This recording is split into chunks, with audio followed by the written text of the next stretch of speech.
Well, good day, Tubes. How's she hanging? Pretty good here. So we're doing another question and answer, and from the email I got quite a few to get through here, so grab a good seat because we're going to need it.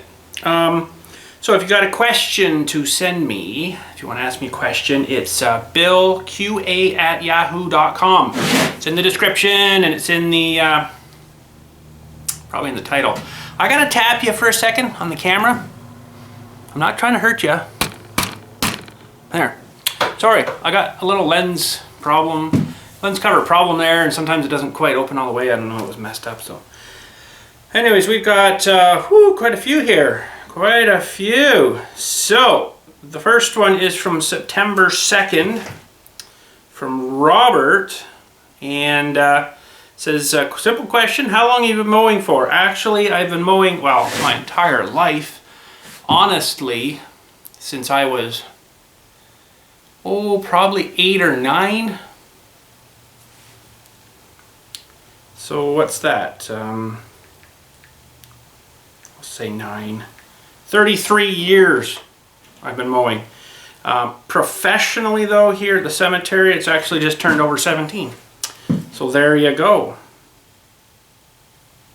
And I do a lot of it. A lot of it.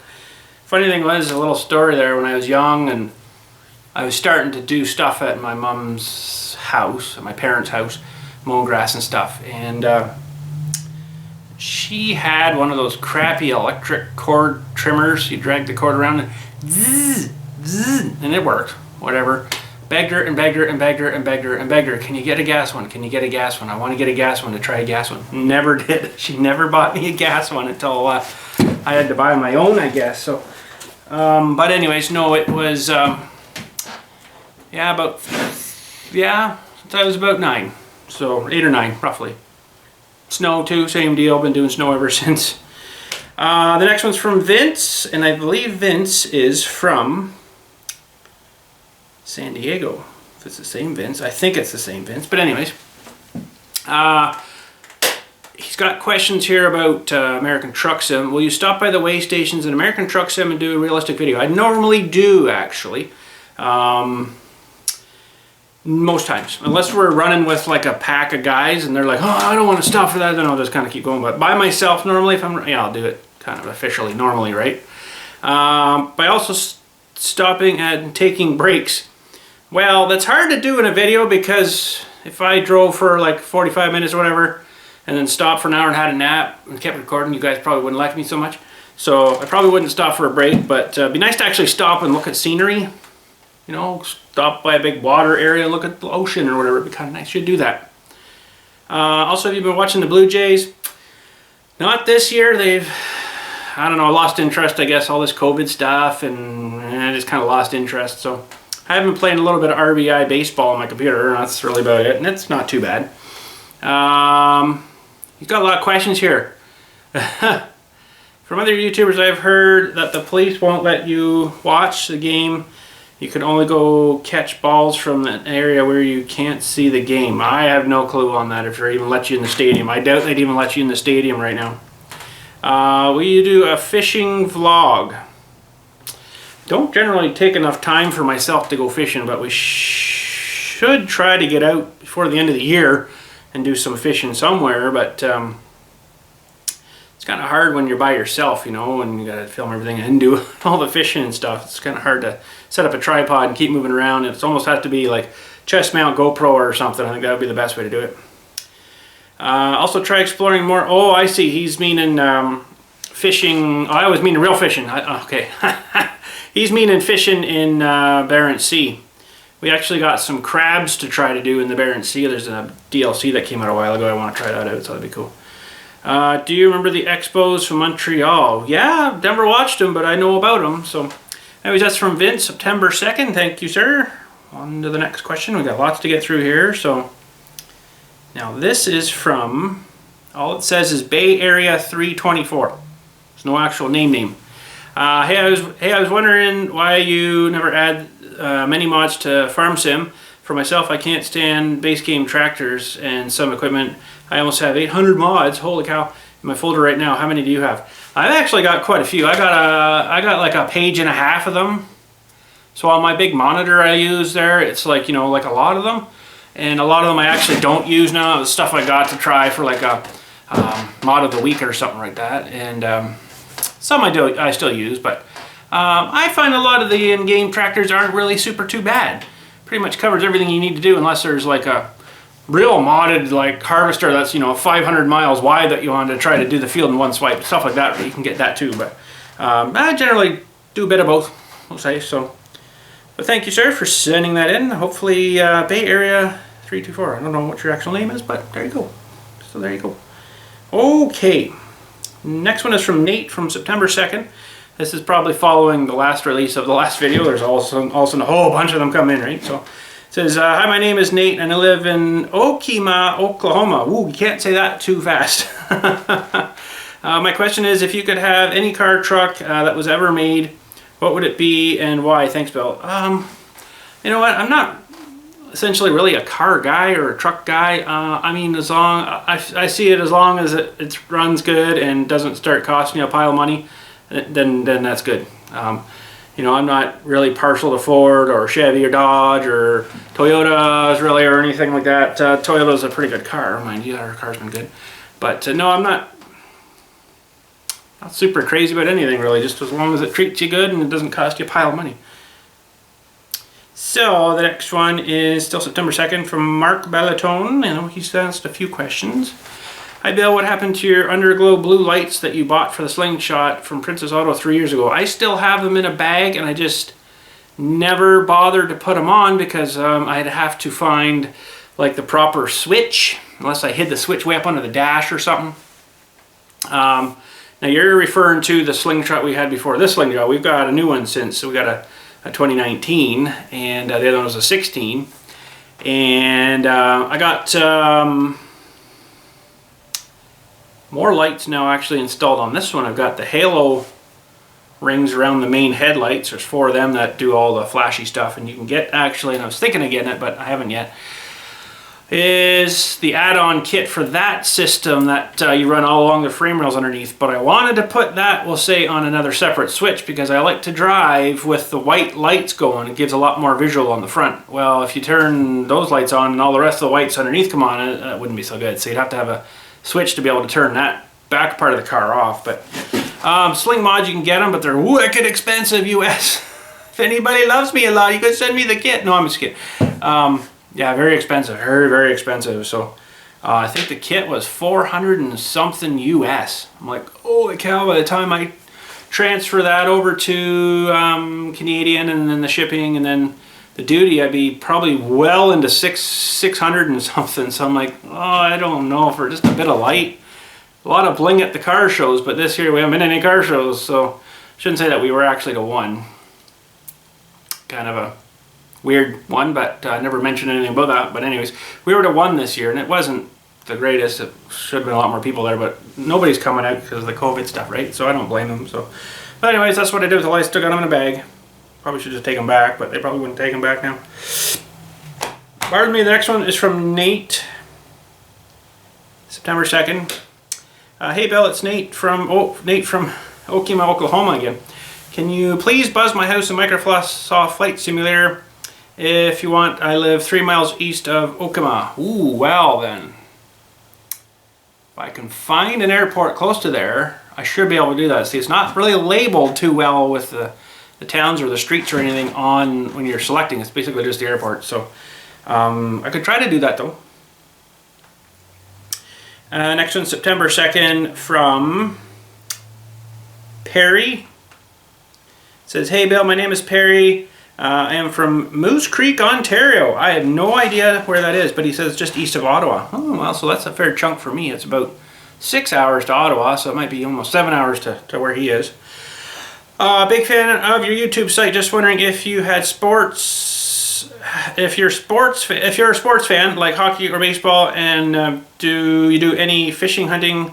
Thanks for, okay, so before I go any further, baseball a bit, yeah. Hockey, I don't go out of my way. Someone wanted me to go to a game, I probably would go and watch it. I don't mind that, but I don't just tune the TV on just to, oh, I gotta watch the game. I'm not that crazy on it, but like I'd go to an arena, to the arena and watch. I love actually the live stuff. I don't really like watching it so much on TV. Baseball too, I like to kind of go to the stadium. It's a different feel, that's for sure.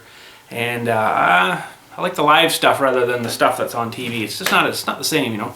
It's weird though, because you know, you're home, you get all the commentary stuff, but if you're at the live game, you don't get anything, which is kind of weird that way. But I don't know, I like it either way. So do you do any fishing or hunting? I don't really do hunting. I can't really say I do much fishing, but I'll go out with my sister every once in a while. We went actually ice fishing last year. It was pretty good. Did I do a video of that? I don't remember if I did or not. We went ice fishing on Lake Simcoe. It was pretty good. Caught a lot of perch, although the hut about, you know, 20 feet from us were catching like all the jumbos, and we were getting all the wimps, the wimpy ones. But we got some. But I'm not really super crazy of the cold, so it's got to be a heated hut. I don't really like getting cold. I get my job here, I get cold enough, and by the time I get any extracurricular cold, I'm like, no, I'm done. I'll just stay inside. So it's got to be warm. He says, you kept me occupied through this COVID stuff and keep up the good videos. They're awesome. Well, thank you, sir. I will try my best. So, September 2nd again, and there's two here from Carter Frost.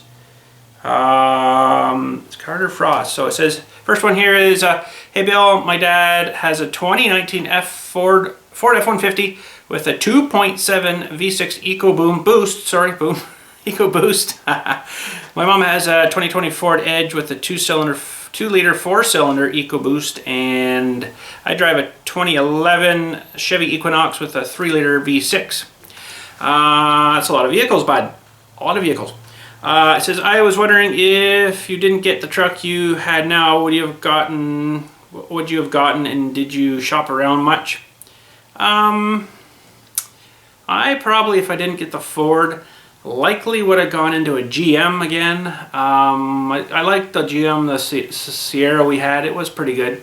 But I don't know. I honestly, the Ford thing started from when we flew into Halifax to visit my family there. I wanted to rent a pickup truck. That's when I had the old crappy GMC. I like pickup trucks. So I'm like, well, let's rent us a pickup truck. I know there'll be lots of room for us all in there. So I ended up renting it, and it ended up being a gray F-150 with that 3.5 EcoBoost. Really liked it. I really enjoyed driving around. So when I got home, I'm like, the next big problem that comes up on this GM, I'm getting rid of her, and we're getting probably one of these Fords to try for a while. So yeah, sure enough, it started making funny noises in the drivetrain, drive shafts. I'm like, okay. If you guys follow my videos, you know how much money I poured into that truck. I'm like, it's 350, almost 370 maybe, 1,000 kilometers on it. And I'm like, okay, that's enough of this. I'm not spending any more money on it. So I looked around, and there's a dealership on the far side of town. They had the red F-150 that I drove for a while there, that blew 3 timing chains, essentially. So, and then you guys know from there on what happened. So, but probably would have gone into a GM maybe. Silverado maybe, I don't know, probably just a GM, even though they're both the same, basically, exactly. Also, did you buy the 110 TLB or did the cemetery? That's owned by the cemetery. They own that. I own the little Mini X. That's mine, but they own the backhoe. What's your dream truck or car again? So again, someone asked that. I don't really have one. Just something that doesn't cost you money. A lot of money, anyways. So thank you, sir. Carter's got another question coming up here. September 2nd. Sorry all the questions, but I forgot to ask this in the first email. In the winter, can you do more snow plowing and snow blowing videos? I really enjoy watching them. I'll try my best. As you know, you can't film in the cemetery. I can't film in the cemetery, so I can't do anything in there. But if I can try to get out before the bloody snowplow truck comes in here, we can plow our road out the front here. Reminds me, we got to get our plow maybe up here and have a look at it soon. Make sure it doesn't need to have the cutting edge switched around on or anything done to it, or greaser all up and everything, get it ready to go. It's going to need it soon. It's going to need it soon. So thank you, sir, for sending those in. Next one is from Samson from September 2nd. It says, hey Bill, how's it going? I'm Sam from PEI. I was wondering what your plans are for the 2N, and are you going to fully restore it or just get it mechanically sound? I wanted it to be mechanically sound and reliable, so you're not away in the middle of the field, we'll say, or doing something and just blah. I want it to be reliable. That's why I've kind of poured a fair bit of cash into her, and it seems to be pretty good. So I'm gonna not probably restore it because I don't want it looking as nice as Boris, and then I won't want to end up using it.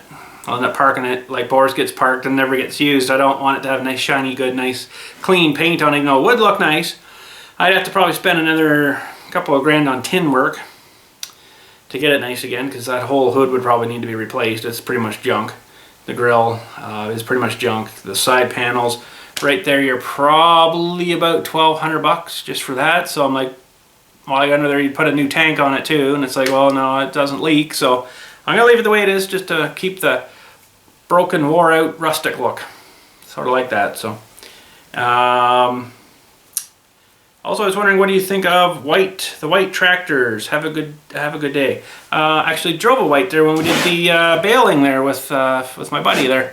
It was a white tractor. It's good, seemed fine. Lots of stuff on it though. There's all kinds of things that aren't labeled. I didn't really kind of like that, you know, like there's like a 4-wheel drive shift lever down beside you if it's a 4-wheel drive tractor, and then back further is like another one that looks exactly the same, and it's actually for pulling your PTO on. And then there's a like a brake, emergency brake on this side, and over here there was like a thing to disengage the PTO, but keeps it engaged on this side. It's kind of confusing, and then there's just stuff everywhere. It wasn't really labeled that well, but and their transmission, until you got used to it, maybe was a little weird with sort of the it had 1, 2, 3 ranges, and then like 6 gears or something, and then I don't know, it just seemed like there was a heck of a lot of, you know, just another gear just to go like half a kilometer slower. I mean, maybe you'd use that, I don't know, I don't know, but it seemed weird. But yeah, they were good. They were good. Okay, so thanks for that question. The next one's from Jake, September 2nd. It says, hi Bill, my name is Jake from Pensacola, Florida. I think I've been through there. We have relatives. She's very, very aged now in Sarasota. I think she's still alive. I'm not sure. Anyways, I have 2 questions. One is, how many graves do you think you have dug since you started working there? Oh man, I don't even know. I would have to go through the big register book there to find out.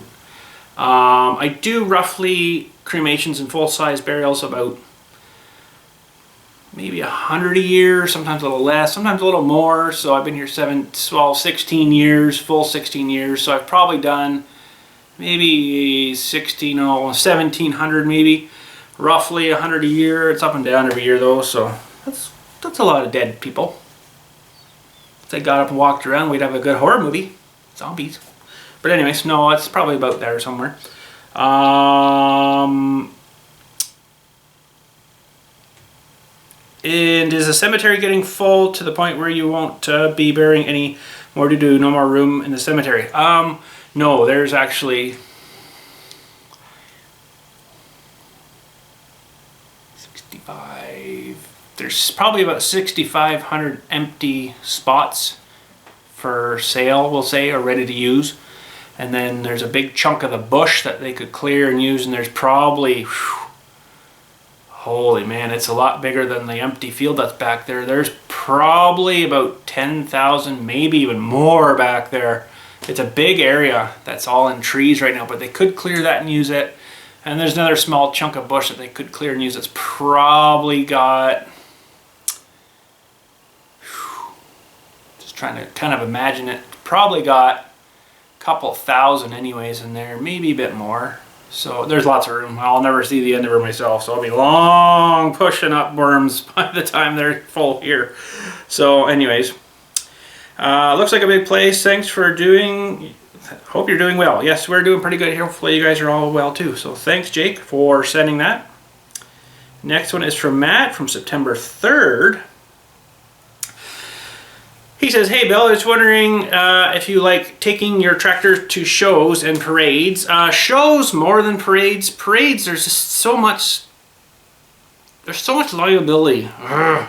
Some kid walks out in front of you and you can't stop in time to squish them or something, you know. Hopefully the parents are watching their kids, but a lot of the times they're not. Kids darting out in front of you, it's like, oh my god, this is like a 5,000 pound tractor that's got a, you know, 2,500 pound trailer with people, say, on the back of it, and you're letting your kid run in front of me. Really, bud? Really?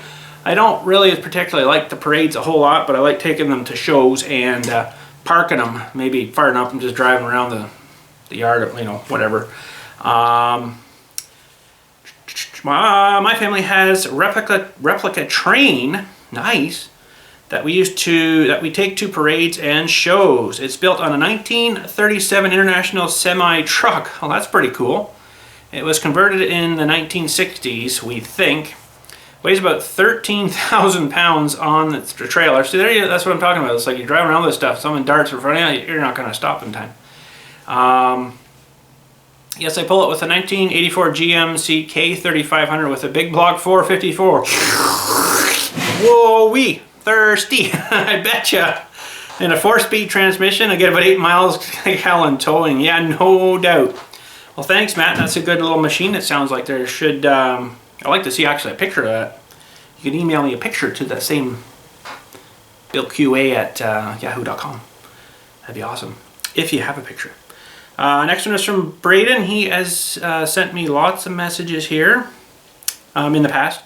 Hey Bill, it's just me sending you my mailing address. Oh, okay, so so that's not really a question, so we'll just delete that. That's his mailing address. Okay, next one is from Andrew.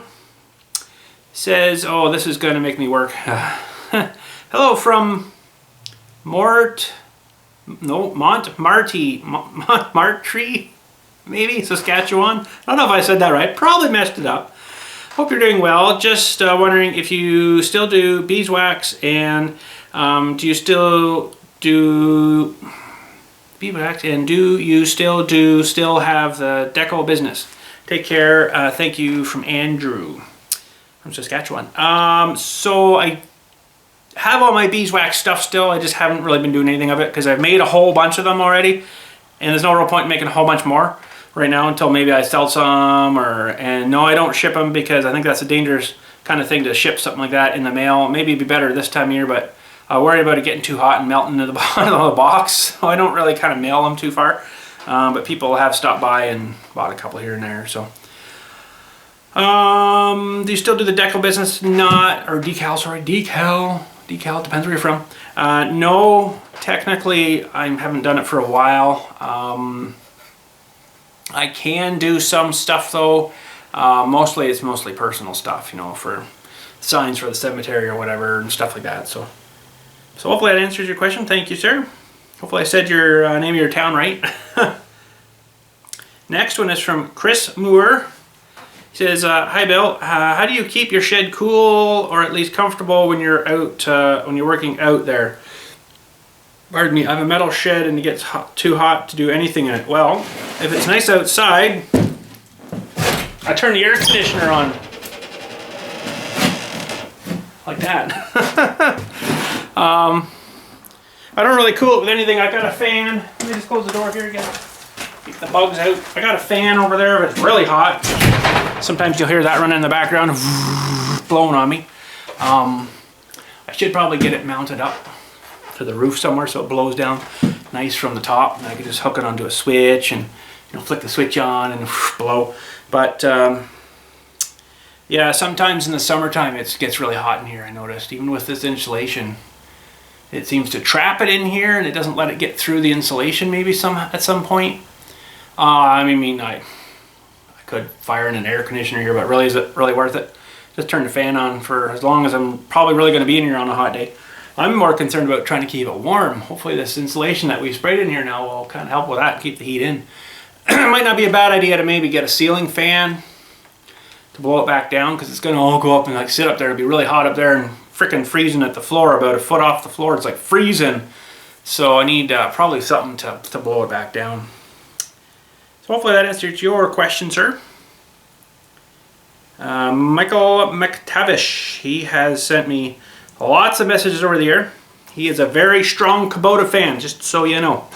Hey Bill, it's Michael, the loyal fan, still watching the videos. The New Holland tractors. Okay, so he's commenting from the last video when I said about New Holland tractors. New Holland tractors are the most hardest tractors to work on, which takes us 6.5 hours to do an oil change You have to take the loader off and open the hood and take 4 bolts off to get the sides off. Silly. And it's a nightmare to get to the filter, and the New Holland's been having so many downtimes, which sucks. Hope this gets new tractor replacement. And here we goes with a Kubota, ready?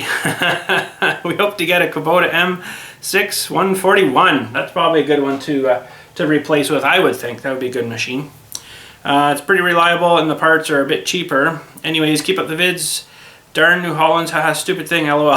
Stupid thing! I agree. I don't particularly like the New Hollands myself, but I can't really say because I've never had to use one per se. But anyway, so there we go. Thank you, sir.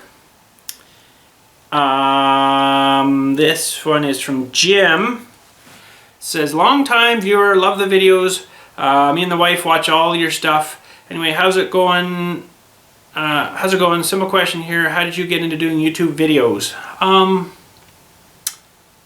I just seen people doing it, I guess, on there. I'm like, you know what? I could probably do stuff like this. Shows how I do things and stuff like that. One of it was actually my kids were at that age where, yeah, you take pictures of them and then all of a sudden you lose that picture or something. It's like, oh God, I'll never get that back again, you know? So I've got videos where the kids are younger and stuff, and it's nice to go back and kind of look on them, right? Like Dylan's first time riding the ATV. That's kind of a special moment, right? So that's on the channel there somewhere way back. Probably 10 odd years ago now anyways, so something like that. And yeah, just kind of started doing it and then got into some gameplay stuff, figured out how to record it onto the computer and just kind of ran with it. It's been like that ever since. So he says, it's safe for you to send some stickers out. If so, love to have some. Thank you for all the stuff you do to keep us entertained. And he's giving me his address. I'm going to wait to send out stickers now until I think when school is actually starting tomorrow here, officially, this COVID thing is going to just frickin' explode. I frickin' guarantee it. It's going to be real bad. There's no way that they should have been opening up schools yet. It is way too early yet for that. Even though they've been off for, yeah, quite a while, but I know how many times we've got colds home from school, and it's like at least 1 or 2, maybe 3 a year we get from the kids bringing stuff home. It's going to be a freaking nightmare. So I really don't want to go out into the public kind of yet until I feel that this is going to be settled and it's not going to get so bad as I'm thinking. If it does, it does. If it doesn't, well, that's good. I don't think it's going to get any better right now. It's just I think all these kids should have been online learning and stay at home, you know, or stay at grandma's house or something. I think bringing kids back into a public spot like that is not going to be good. So I don't want to go out really into a post office or anywhere. I really don't have to right now. So, but I will save this so I can send you something when things do straighten out, hopefully. Wyatt, I think is Wyatt Newman, yes. Says, hey Bill, it's Wyatt again. I live on a crop farm in Wisconsin. My question is, if you had a farm, would you have an animal farm or a crop farm? Probably a crop farm. I don't really know too much of either, we'll say. But there'd be a lot more driving machinery and tractors and stuff with crop farm stuff, I think. But then, you know, there's trade-offs for each one, you know. You got to look after your animals and keep them all good all the time, we'll say, and healthy. But then if you're in the field spraying crap all the time, that's not really good for either, right? So I mean, it's a trade-off either way. Depends, I guess, what you feel you can make your best money at. That's essentially what it's all about. How much money can I make, right? I mean, there's probably not a lot of farmers that get into farming thinking, I'm not too concerned about making money, I just want fun. It'd be more like, how much money can I make if I grow this field of corn? Or blah, blah, blah, or blah, blah, blah. How much money can I make if I've got, you know, say 1,000 head of cattle milking every day? A lot of money in milking. All that machinery you need now is just ridiculous. So, I don't know. I'd probably do crops, honestly, but hard to say. Wouldn't know until you really got into it. Depends on your area, too, I guess you're in, maybe, right? So, thank you, sir, for sending that. Next one is from Braden again. Braden LV. You guys got a lot of questions for me. Had you heard about Grant Thompson, the king of randoms? Dylan used to watch him quite a bit. I never really did, but Dilly watched him quite a bit. He did die, apparently. He's one who gave you the idea for the metal foundry. Yes, it was, and I still got it over there on my bench there. And one of these days we're going to try it, because I've even got somewhere over there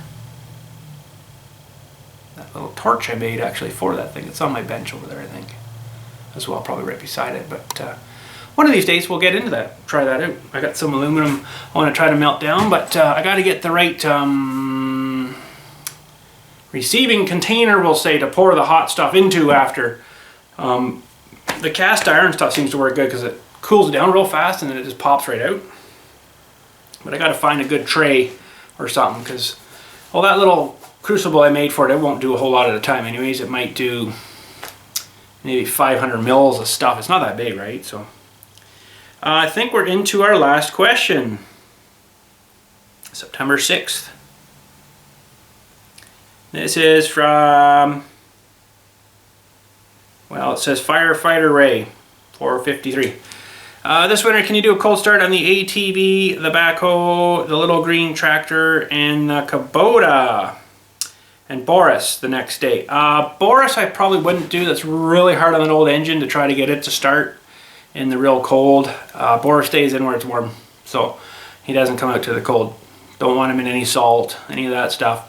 Even getting it outside where it gets like really cold and you take it inside and it sweats, that's really bad for the inside of the transmission housings and stuff. It'll just fill it'll condensate in there and fill your oil right with water, and it turns all milky. So I really don't want to get it out in the cold so much. But the Kubota, little mini X, yeah, we could do that. Little green tractor, we could try that. And the backhoe, I don't know if it would do too well.